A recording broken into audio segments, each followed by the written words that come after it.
ओम शांति।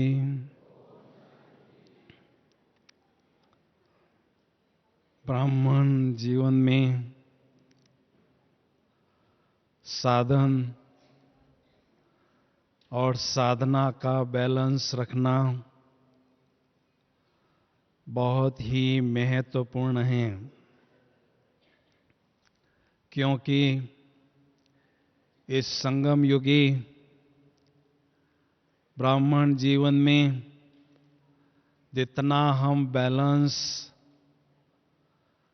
रखते हैं उतना बाप की तथा परिवार की हमें ब्लेसिंग्स मिलती हैं, और जितनी हमें ब्लेसिंग्स मिलती हैं उतना हम ब्लिसफुल रहते हैं, हमारा जीवन खुशनुमा अनुभव करते हैं। इसलिए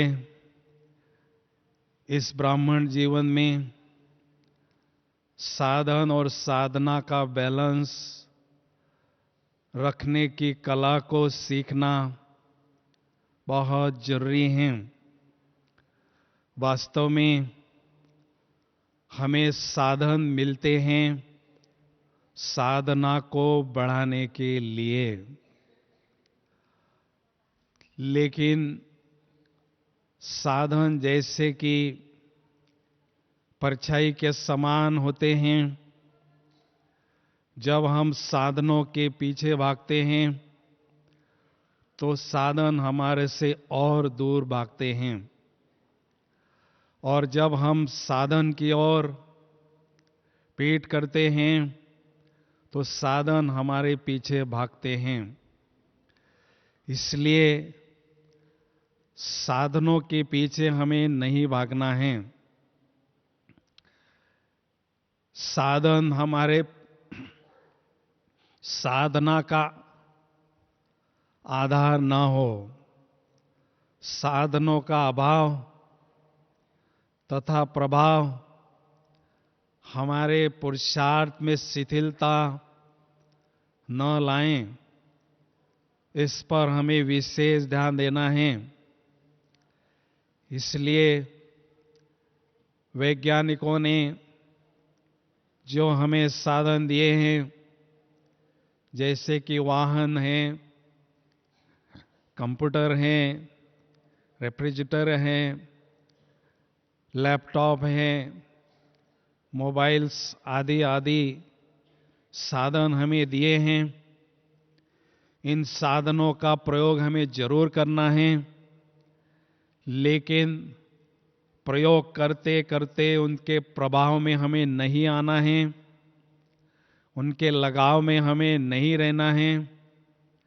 न्यारा और प्यारा होकर हमें साधनों का प्रयोग करना है और साधना को आगे बढ़ाते जाना है, क्योंकि साधन हमारे पुरुषार्थ का या साधना का फल होता है, हमारे भाग्य का फल होता है। इसलिए हम सन्यासी नहीं हैं जो साधनों का त्याग करें, लेकिन जितने भी आविष्कार वैज्ञानिकों ने किए हैं वो सभी हमारे लिए किए हैं, क्योंकि इस बेहद के ड्रामा में हम सभी आत्माएं हीरो पार्टधारी हैं। इसलिए हमारे सेवार्थ उन्होंने इनों का आविष्कार किया है। पिछले मुरली में भी बाबा बार बार वैज्ञानिकों को याद करते रहे और थैंक्स देते रहे। तो साधना में 4 बातें होती हैं: साध्य, साधक, साधना और साधन। साध्य बाबा हैं, साधक मैं आत्मा हूं,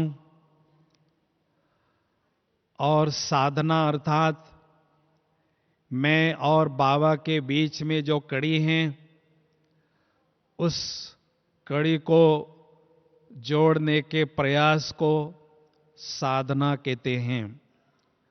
और जितना हम साधना करते हैं, अपने मन को बाबा जो साध्य हैं उन्हों पर टिकाते हैं और साधना को प्रखर करते हैं, उतना साधनों की उपलब्धि हमारे जीवन में होने लगती हैं। इसलिए साधना का भी बहुत महत्व हमारे ब्राह्मण जीवन में है। साधना के बारे में 5 बातें समझना बहुत जरूरी हैं। उसमें पहली बात है, साधना ब्राह्मण जीवन की नींव है। हम बाबा के पास आए हैं अपने ही कैरेक्टर की 21 मंजिल की बिल्डिंग सुंदर बनाने के लिए आए हैं, और उस कैरेक्टर की बिल्डिंग का फाउंडेशन अर्थात नींव है साधना। तो जितना इस नींव को हम पक्का करते हैं, उतना हमारे कैरेक्टर की बिल्डिंग बहुत मजबूत और बहुत सुंदर बनती जाती हैं। और जो साधक इस नींव को पक्का नहीं करते हैं, साधना पर ध्यान नहीं देते हैं, तो उनके लिए कहते हैं सुनंती, कथंती और सुनावंती और भागंती।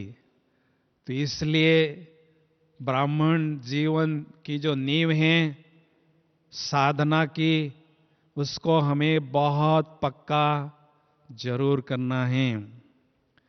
बाबा ने सेवा का खिलौना हमें खेलने के लिए अवश्य दिया है, लेकिन छोटे बच्चे की तरह उस सेवा के खिलौने से खेलने में ही मस्त नहीं रहना है, लेकिन सेवा करते हुए हमें साधना को भी निखारते जाना है। क्योंकि सेवा से जो हमें दुआएं मिलती हैं, उन दुआओं के आधार से हमारी साधना और तीव्र होती जाती हैं। इसलिए ब्राह्मण जीवन में हमें ध्यान देना है, इस नींव को, साधना के नींव को बहुत पक्का करना है। दूसरी बात है, साधना ही ब्राह्मण जीवन का श्रृंगार है। हर एक व्यक्ति चाहता है अपना श्रृंगार करना, सभा में अपने को सुशोभित दिखाने का, शोभनिक दिखाने का प्रयास हर संभव करता है।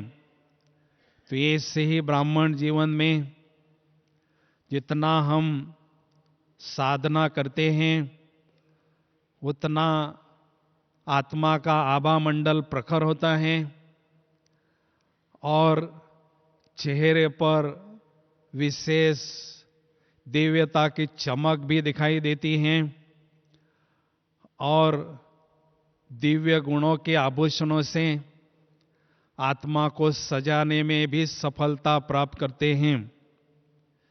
दिव्य गुणों का ज्ञान होना ही पर्याप्त नहीं है, लेकिन उन दिव्य गुणों को जीवन में धारण करने के लिए आवश्यकता है साधना का बल प्राप्त करना। क्योंकि ज्ञान से तो हमें युक्तियां मिलती हैं, लेकिन युक्तियों को धारण करने के लिए शक्तियों की आवश्यकता होती है। तो युक्ति प्लस शक्ति इज इक्वल टू विकारों से मुक्ति और दिव्य गुणों की प्राप्ति। तो साधना का अर्थ है आत्मा पर जो मैल चढ़ा हुआ है उसको उतारना और आत्मा को दिव्य गुणों के श्रृंगार से सजाते रहना। इसलिए साधना ब्राह्मण जीवन का श्रृंगार है, हमारे जीवन को प्रभावशाली बनाता है, व्यक्तित्व को निखारता रहता है। तीसरी बात है साधना और सादगी। इन दो बातों का डोली चोली और दामन जैसा जोड़ है। जैसे चोली और दामन अलग नहीं होते हैं, वैसे साधना और सादगी भी अलग नहीं हो सकती हैं। जितना हम अपने जीवन में सादगी अपनाते हैं, अपने ब्राह्मण जीवन में साधना का स्तर ऊंचा अनुभव करने लगते हैं। हमने देखा है महात्मा गांधी जी कितने सादगी में रहते थे और कितनी साधना उन्होंने की, और उस साधना के आधार से बहुत महान कार्य करने में भी वो सफल रहे। प्यारे ब्रह्मा बाबा का जीवन भी सादगी संपन्न था और उसके कारण उन्होंने उच्च कोटि की तप साधना भी अपने जीवन में की और अपने जीवन को निखारा। और उसके आधार से हम देख रहे हैं बिल्कुल सादगी वाले जीवन चलाते हुए भी आज कितने वो महान बन गए। सारा संसार उन्हों को नमस्कार कर रहा है। तो इसलिए अपने जीवन में सादगी को अपनाना भी बहुत जरूरी है, क्योंकि कोट पैंट पहनना ही रॉयल्टी लोग समझते हैं दुनिया वाले, लेकिन ब्राह्मण जीवन में सिंपल रहना, सैंपल बनकर रहना, यही ब्राह्मण जीवन की सादगी है और श्रृंगार है।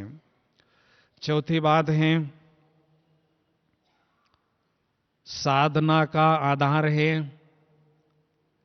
बेहद की वैराग्य वृत्ति अनुभव करना। अगर हम सचमुच आध्यात्म आकाश में बहुत ऊंची उड़ान उड़ना चाहते हैं, बहुत सुंदर साधना में गहन अनुभव करना चाहते हैं, तो उसके लिए आवश्यकता है बेहद के वैराग्य की वृत्ति को जीवन में अनुभव करना। क्योंकि जितना इस पुरानी दुनिया से बेहद का वैराग होता है, उतना हमारा परमात्मा से अनुराग अर्थात प्यार बढ़ता है। इसलिए हमें कोई शरीर छोड़ता है, उस समय क्षणिक वैराग्य जरूर अनुभव होता है, लेकिन कड़ी तप साधना के लिए सदाकालीन वैराग्य वृत्ति अनुभव होना बहुत जरूरी है। हम सदैव समझें ब्राह्मण जीवन मेरा मरजीवा जन्म है, मैं पुरानी दुनिया से मर चुका हूं और नई अलौकिक दुनिया में नया जीवन जी रहा हूं, अलौकिक जीवन जी रहा हूं। ऐसी अंतर आत्मा से आवाज आए कि मेरा यहां कुछ भी नहीं है। मुझ आत्मा ने इस रंगमंच पर बहुत अच्छा पाठ बजाया है, अभी समय है रिटर्न जर्नी करने का, परमधाम रूपी घर वापस जाने का।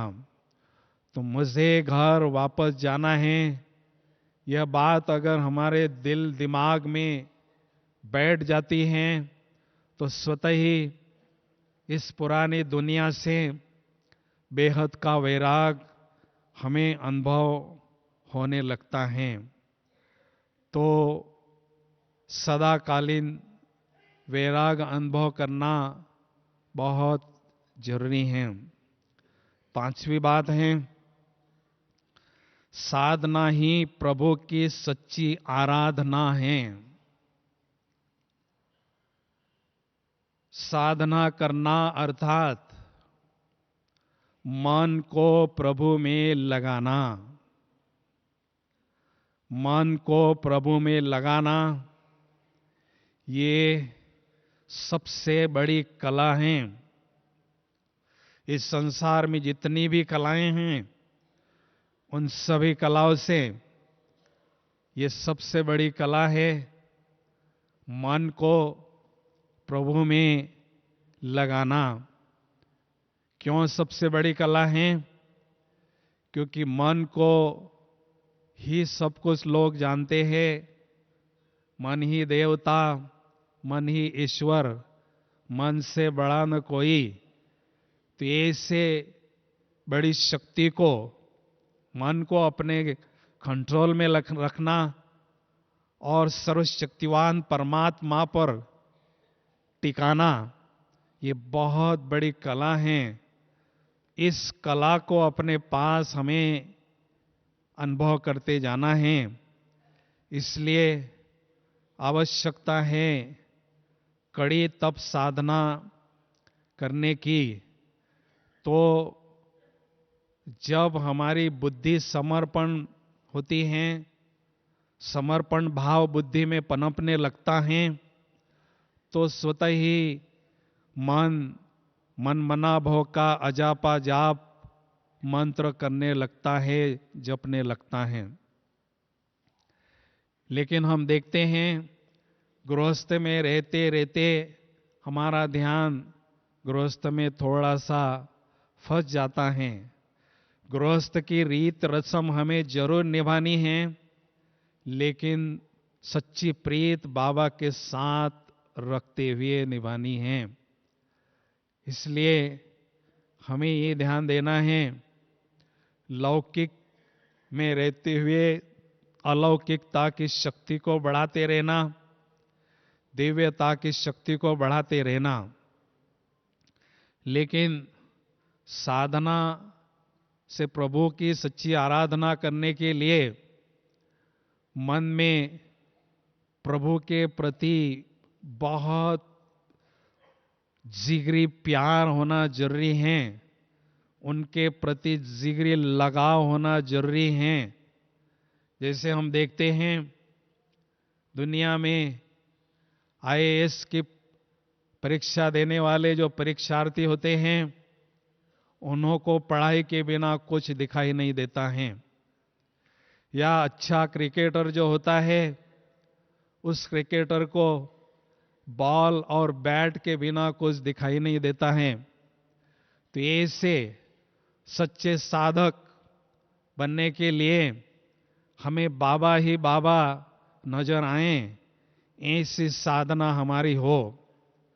बैठक का योग अगर हम करते हैं तो निराकारी बाप को ही हम देखते रहें, और कर्म करते हुए ब्रह्मा बाबा को संपूर्ण फरिश्ता स्वरूप में अपने सामने रखें। एक आंख में शिव बाबा, दूसरी आंख में ब्रह्मा बाबा, या एक कंधे पर शिव बाबा और दूसरे कंधे पर ब्रह्मा बाबा, ऐसे हमें अनुभव करते जाना है। तो स्वतः ही बाबा हमें नजर आते रहेंगे। तो साधना हमें जरूर करना है, लेकिन वर्तमान समय की आवश्यकता है। वर्तमान समय बाबा का इशारा है।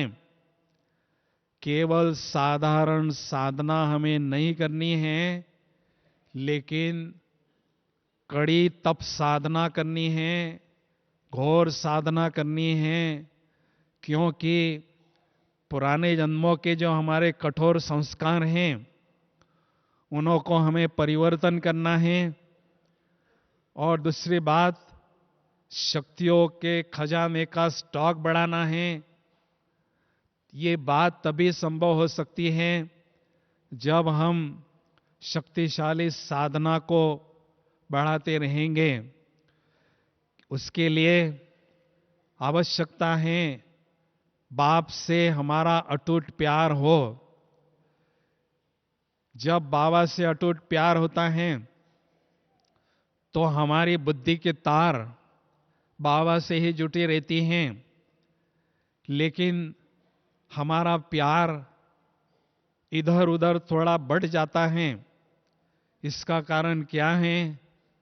जो बाबा से हमें प्राप्तियां हो चुकी हैं, हो रही हैं या होने वाली हैं, उन प्राप्तियों की विस्मृति होती है, इसलिए बाबा से प्यार हमारा कम होने लगता है। हमारे पास कुछ नहीं है, हम सभी फकीर हैं, किराए का मकान लेकर बैठे हैं। हमारे पास केवल थोड़ी सी पूंजी सच्चे दिल के प्यार की बची हुई है। तो ऐसे प्यार की पूंजी को, अमूल्य पूंजी को सुदामा की तरह हमें बाप के हवाले करना है। बाप के साथ उसका सच्चा सौदा करना है और वफादार बनकर उस वायदे को निभाते भी रहना है। तो स्वतः ही बाबा से हमारा अटूट प्यार बढ़ता जाएगा और हम प्यार के सागर में लीन होने की अवस्था को भी अच्छी तरह से अनुभव करते जाएंगे। क्योंकि जब तक हम प्यार के सागर में लीन नहीं होते हैं, तब तक शक्तिशाली स्थिति अनुभव नहीं कर सकते हैं। प्यार के सागर में जब हम खो जाते हैं, समा जाते हैं, शिवमय हो जाते हैं, तो बाबा एक तरफ प्यार के सागर हैं और दूसरे तरफ शक्तियों के सागर भी हैं। तो जो प्रेम स्वरूप याद हमारी होती है, वो शक्ति स्वरूप याद में स्वतः ही परिवर्तन होती हैं और शक्तियों का आभास या अनुभव हमें बहुत अच्छी तरह से होने लगता है। कड़ी तप साधना करना अर्थात ज्ञान सूर्य की तपत में तपते रहना। सूरजमुखी बनकर परमधाम रूपी पीस पैलेस में ज्ञान सूर्य बाबा को हम देखते रहें और पूरी एकाग्रता के साथ जब देखते हैं तो आत्मा में अथाह शक्तियां ग्रहण करने लगते हैं, अपने में भरने लगते हैं, जिसके कारण ज्वाला स्वरूप साधना की या शक्तिशाली साधना की अनुभूति हमें होने लगती हैं। इसलिए ऐसे पूरी एकाग्रता के साथ हमें बैठना है। सच्चे साधक के जीवन में स्थिरता, दृढ़ता और एकाग्रता, इन गुणों की आवश्यकता होती है साधना के स्तर को हमेशा आगे बढ़ाते रहने के लिए। इसलिए हमें ध्यान देना है, दिन प्रतिदिन एकाग्रता की शक्ति भी हमारी बढ़ती रहनी चाहिए। क्योंकि हम साधारण साधना तो करते ही हैं, लेकिन आत्मा रूपी बैटरी चार्ज करने के लिए बाबा के पास हम आए हैं। तो साधारण योगाभ्यास से थोड़ी शक्तियां हमें मिलती जरूर हैं, लेकिन सारे दिन भर में वो शक्तियां यूज भी करते हैं, तो शक्तियों का बैलेंस ना होने के कारण आत्मा को बैटरी को चार्ज करने की जो स्पीड है वो फास्ट नहीं होती हैं। इसलिए आत्मा की बैटरी को चार्ज तेजी से करने के लिए बाबा से अथाह शक्तियां आत्मा में भरते रहने की आवश्यकता है। उसके लिए कड़ी तप साधना करते रहना बहुत जरूरी हैं।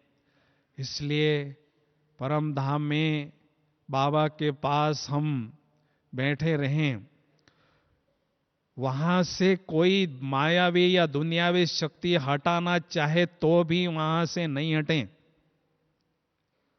आसमान में जो तारे होते हैं उसमें ध्रुव के तारे का विशेष गायन होता है। उसके बारे में क्या बताते हैं? ध्रुव जो बाण हैं उसने बहुत भक्ति की, बहुत भक्ति की। भगवान विष्णु जब उसको प्रसन्न हुए तो विष्णु जी ने कहा तुम्हें क्या वर मैं दूं, क्या वरदान दूं?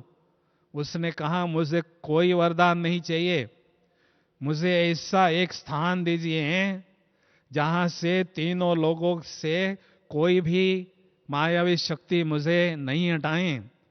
तो उन्होंने तथास्तु कह दिया। तो वो ध्रुव का तारा एक ही जगह बहुत चमकता है, वो कोई जड़ सितारे का गायन नहीं है, हम बाबा के चैतन्य ध्रुव के सितारे का वो गायन है।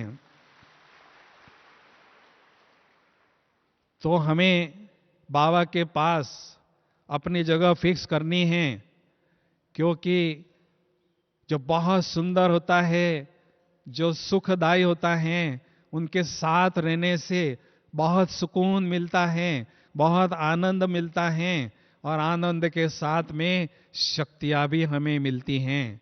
इसलिए उनके साथ में बैठने का आनंद लेते रहें। वास्तव में हमारे जीवन के गोल्डन मोमेंट्स वो हैं जब हम सर्वशक्तिवान परमात्मा के सानिध्य में, परम धाम में स्वयं को अस्तित्व में, उनके अस्तित्व में अनुभव करते हैं।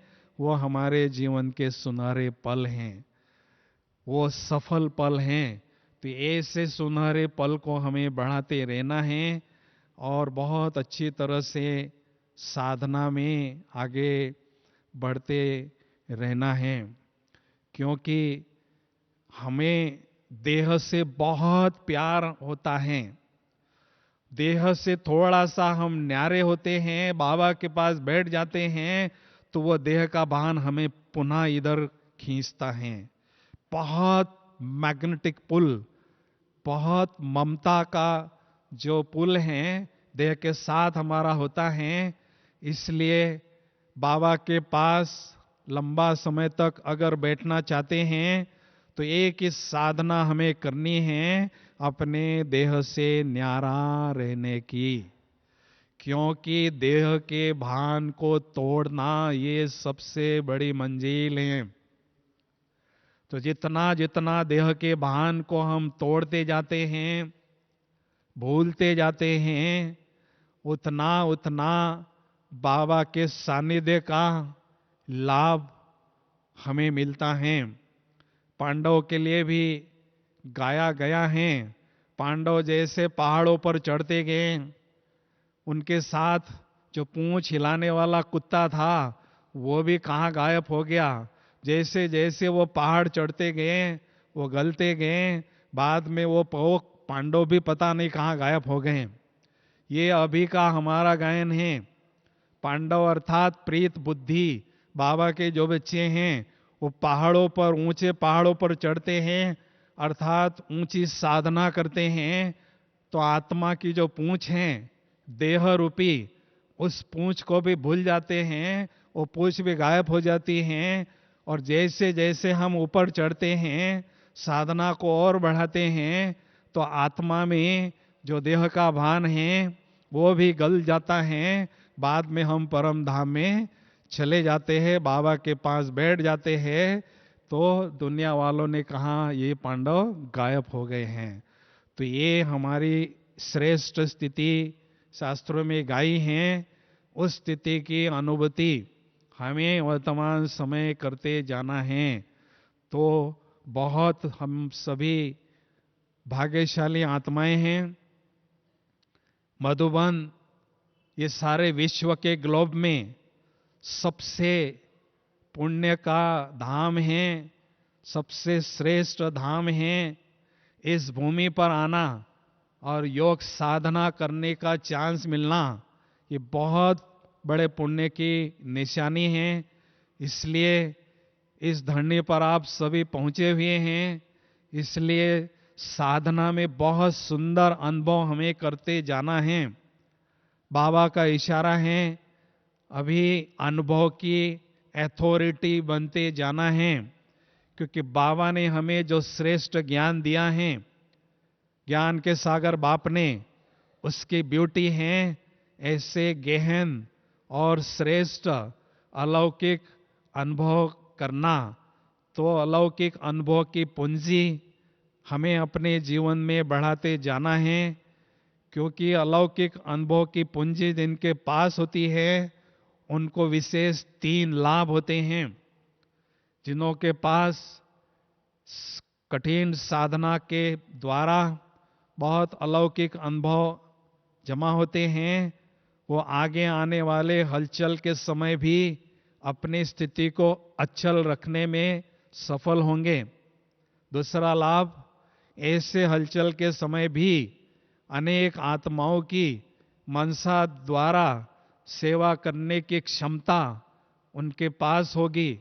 और तीसरा लाभ, ऐसी महान अनुभवी आत्माओं के द्वारा परमात्मा की प्रत्यक्षता इस संसार में होगी, क्योंकि परमात्मा निराकार हैं, उनकी शक्तियां भी गुप्त हैं, अदृश्य हैं। तो ऐसे सर्वशक्तिवान परमात्मा की प्रत्यक्षता इस संसार में कैसी होती है? जिसकी रचना इतनी सुंदर, वो कितना सुंदर होगा। तो ऐसी सुंदर रचना को देखकर सारे विश्व की आत्माओं का ध्यान बाबा के तरफ जाएगा और बाबा की प्रत्यक्षता ऐसी महान विभूतियों के द्वारा इस संसार में होगी। इसलिए हमें अपने ब्राह्मण जीवन में यही तात सदा लगी रखना है कि अपने जीवन में कड़ी तप साधना करके बहुत सुंदर और बहुत गहन अलौकिक अनुभव मुझे बढ़ाते रहना है। क्योंकि जैसे जैसे अनुभवी हम बनते जाते हैं, वैसे वैसे अनेक आत्माओं के दुआओं के पात्र भी बनते जाते हैं। जब हम अपने अलौकिक अनुभव दूसरों के साथ शेयर करते हैं, दूसरों को ऐसे अलौकिक अनुभव करने की प्रेरणा मिलती है, आत्मविश्वास मिलता है, साहस मिलता है, और जब वो आगे बढ़ते हैं उनके दिल की दुआएं भी हमें मिलती हैं। इसलिए एक कंडीशन है इस ब्राह्मण जीवन में, कोई भी अलौकिक अनुभव तब हो सकता है अनुभव, जब तक स्वयं को अणु अर्थात बिंदु अर्थात सूक्ष्म आत्मा नहीं समझते हैं, तब तक इस ज्ञान मार्ग में कोई भी अनुभव नहीं हो सकता है। इसलिए जितना हो सके हमें यही साधना करना है। मैं इस स्थूल देह से न्यारी बहुत सूक्ष्म, अति सूक्ष्म चमकता हुआ सितारा हूँ, आत्मा हूँ, बिंदु हूँ। इसी साधना में हमें सदा लगे रहना है, खोए रहना है। क्योंकि जैसी स्थिति वैसी स्तुति, ये दुनिया का नियम है। जैसी अवस्था वैसी व्यवस्था, ये दुनिया का नियम है। तो बाबा के पास आने के बाद मुझे ऐसी कड़ी तप साधना करनी है और स्थिति अपनी बहुत अचल अडोल बनानी ही है, चाहे उसके लिए कितना भी प्रयास मुझे क्यों न करना पड़े, करके ही रहूंगा।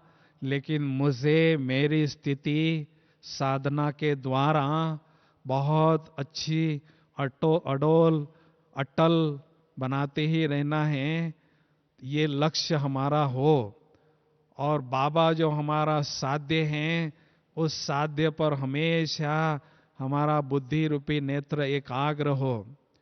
क्योंकि जितना जितना बुद्धि रूपी नेत्र में बाबा बसे रहते हैं, तो ये स्थूल नेत्र भी जादू का काम करते हैं। क्योंकि बाबा ने कहा है अंतिम समय प्रत्यक्ष था कि बहुत धूम मचेगी, तो जिन्हों के बुद्धि रूपी नेत्र में शिव बाबा होंगे, उन्हों के स्थूल नेत्रों के द्वारा भी बहुत साक्षात्कार बाबा कराएंगे। तो वो समय आने के पहले हमें बहुत अच्छी तरह से साधना करना है और ऐसी जादुई स्थिति बनाना है। क्योंकि कहते हैं जब हमारे बुद्धि में एक बाबा होता है, दूजा कोई नहीं होता है, तभी हमारी बुद्धि और मन जादू का काम करती हैं। बहुत सुंदर अलौकिक अनुभव हमारे द्वारा भी लोगों को होते रहेंगे। हम देखते हैं हमारी दादी जानकी जी सारे जीवन उन्होंने तपस्या की, साधना की और अपने स्थिति को निखारा। तो आज देखो उनके पल भर की दृष्टि लेने के लिए भी कितने प्यासी आत्माएं होती हैं। अभी हम सभी चंद घड़ियों के लिए बहुत सुंदर गहन योग साधना का अनुभव करने जा रहे हैं। तो सभी एकदम हल्के फुल्के होकर बैठेंगे। ओम शांति।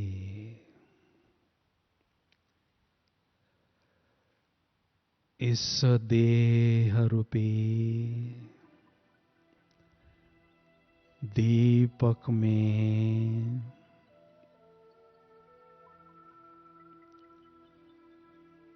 मैं आत्मा रूपी चैतन्य ज्योति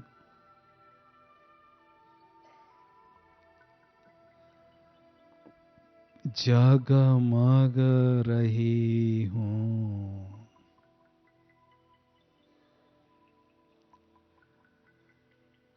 मुझ आत्मा रूपी चैतन्य ज्योति से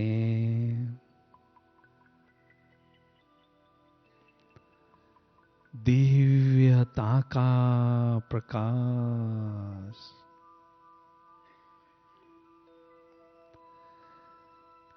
दिव्यता की रोशनी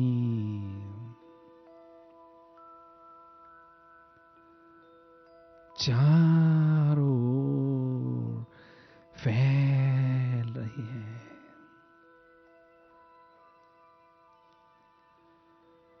मैं पवित्र स्वरूप आत्म ज्योति हूँ। पवित्रता का प्रकाश चारों ओर फैल रहा है।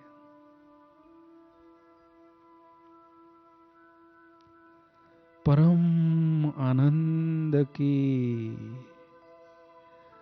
अनुभूति हो रही है।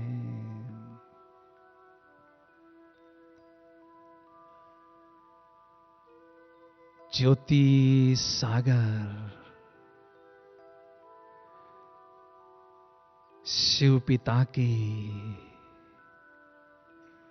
मैं ज्योति स्वरूप आत्मा संतान हूं। महान भाग्यशाली आत्मा हूं।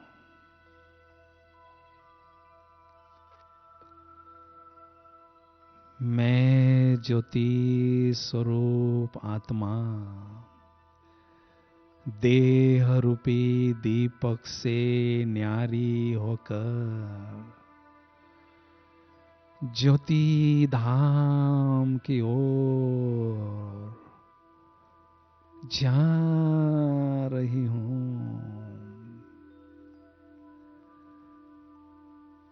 इस साकारी दुनिया से पार। चंद्र सूर्य तारा गण से भी पार जा रही हूं, जा रही हूं। अहो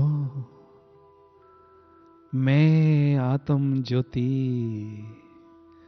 फरिश्तों की नगरी में पहुंच गई हूं, जहां चारों ओर सफेद ही सफेद दिव्य प्रकाश ही प्रकाश है। मुझ निराकार ज्योति बिंदु आत्मा ने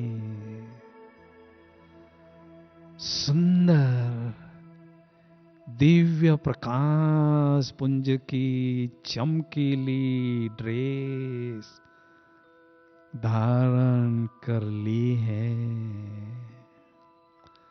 कितनी हल्की फुल्की ड्रेस है यह।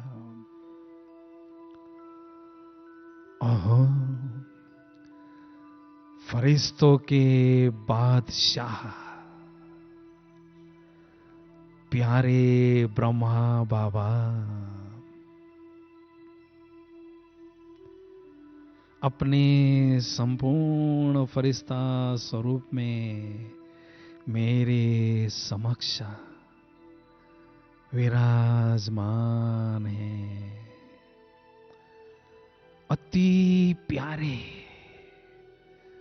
शिव बाबा भी उनके भ्रुकुटी में चमकते हुए दिखाई दे रहे हैं। बाप दादा मुझे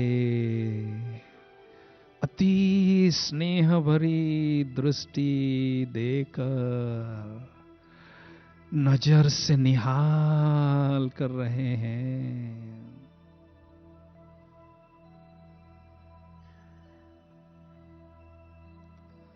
फरिश्ता स्वरूप की ड्रेस को छोड़कर मैं निराकार ज्योति बिंदु आत्मा ज्योति धाम की ओर उड़ती हुई जा रही हूं, जा रही हूं। ज्योति धाम में पहुंच गई हूं। कितना सुंदर है यह दिव्य ज्योति धाम। चारों ओर सुनहरी लाल ही लाल दिव्य प्रकाश ही प्रकाश है। शांति शांति है। ओह मेरे दिलवर,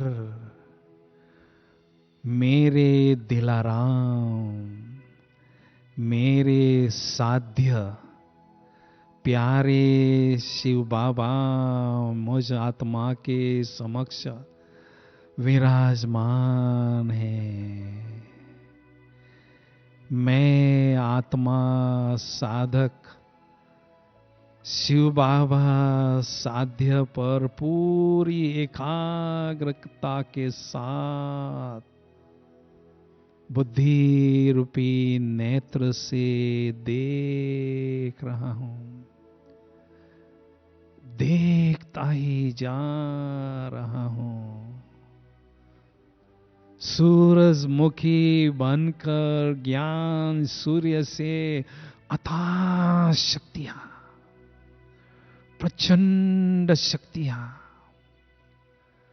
अनंत शक्तियां स्वयं में ग्रहण कर रही हूं। मैं ज्योति बिंदु आत्मा शक्तियों से भरपूर हो रही हूं। सचमुच मेरे जीवन के सुनहरे पल है यह, जो मैं आत्मा डायरेक्ट भगवान के सानिध्य में स्वयं को अनुभव कर रही हूं। उनके सानिध्य का भरपूर आनंद लेकर, शक्तियों से संपन्न होकर पुनः निराकारी दुनिया से वापिस इस साकारी दुनिया की ओर वाया सूक्ष्म वतन आ रही हूँ, आ रही हूँ।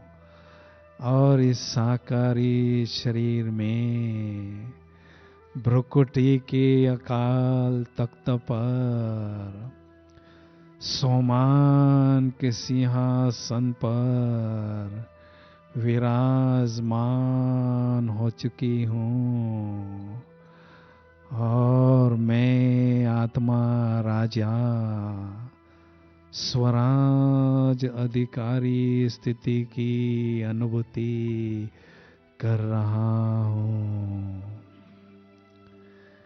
मैं आत्मा राजा अपने स्थूल और सूक्ष्म कर्मेंद्रियों पर शासन कर रहा हूँ और स्वराज अधिकारी स्थिति की अनुभूति भी कर रहा हूँ। मैं हूँ देह से न्यारा, केवल एक चमकता हुआ दिव्य सितारा, केवल एक चमकता हुआ ज्योति बिंदु सितारा। इस संसार में मेरा मूल अस्तित्व है केवल एक चमकते हुए सितारे के रूप में। ओम शांति शांति।